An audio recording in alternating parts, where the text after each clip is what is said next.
ಪ್ರವಾಸದ 11ನೇ ದಿನ. ನಮ್ಮೆಲ್ಲರ ಆರೋಗ್ಯ ಕಾಪಾಡುವ ರುಚಿಕರವಾದ ಸೇಬಿನ ತೋಟದಲ್ಲಿ.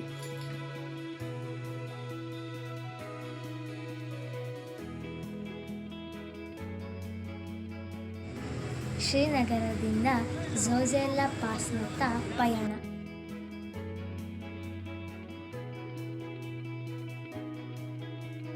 ಈ ಎರಡು ಬೆಟ್ಟಗಳ ಮಧ್ಯೆ ನಿಮಗೆ ಕಾಣಿಸ್ತಿರೋದೇ ಅಮರನಾಥ್ ಗುಹೆಯತ್ತ ಹೋಗೋಕ್ಕೆ ದಾರಿ, ಮತ್ತು ಅಲ್ಲಿ ಕೆಳಗಿರ್ತಕ್ಕಂಥದ್ದು ಅಮರನಾಥ್ ಬೇಸ್ ಕ್ಯಾಂಪ್.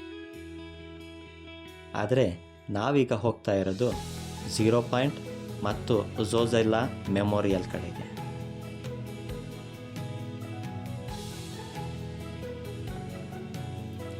ಆಹಾ, ಎಂಥ ರುದ್ರ ರಮಣೀಯ ದೃಶ್ಯ!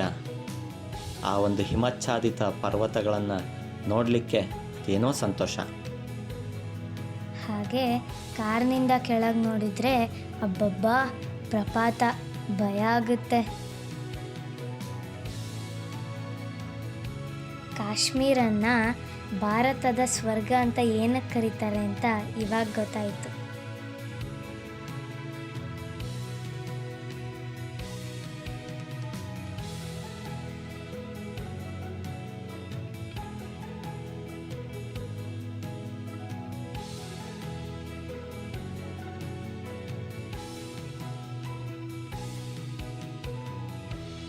ಝೋಜಿಲ್ಲಾ ಶ್ರೀನಗರ್ ಮತ್ತು ಲೇಹ್ನ ಹೆದ್ದಾರಿಯಲ್ಲಿ ಇರ್ತಕ್ಕಂಥ ಜಾಗ.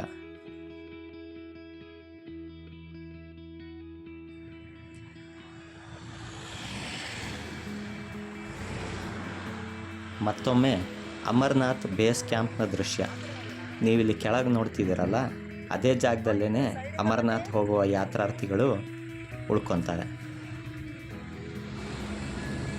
0 ಪಾಯಿಂಟ್ ಇದು ಸಮುದ್ರ ಮಟ್ಟದಿಂದ 11,420 ಅಡಿ ಎತ್ತರದಲ್ಲಿದೆ.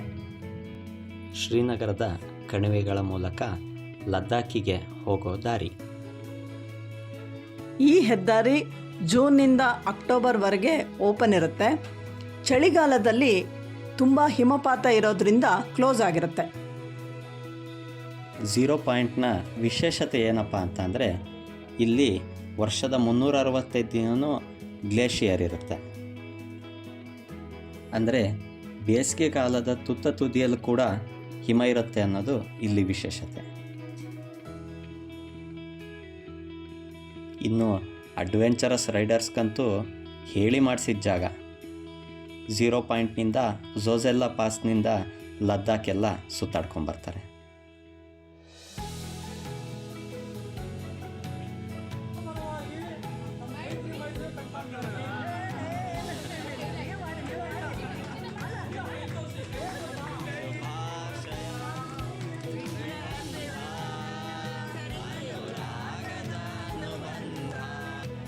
ಮರಳಿ ಗೂಡಿನತ್ತ ಪಯಣ.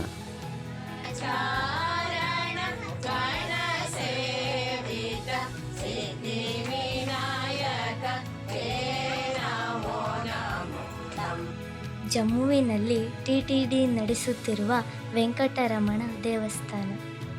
ನಮ್ಮನ್ನು ಹೊತ್ತೊಯ್ದ ಬಸ್ನ ಎದುರು ಕೊನೆಯ ಕ್ಷಣಗಳು. ಎಲ್ಲ ಸಹ ಪ್ರವಾಸಿಗರಿಗೂ ಧನ್ಯವಾದಗಳು.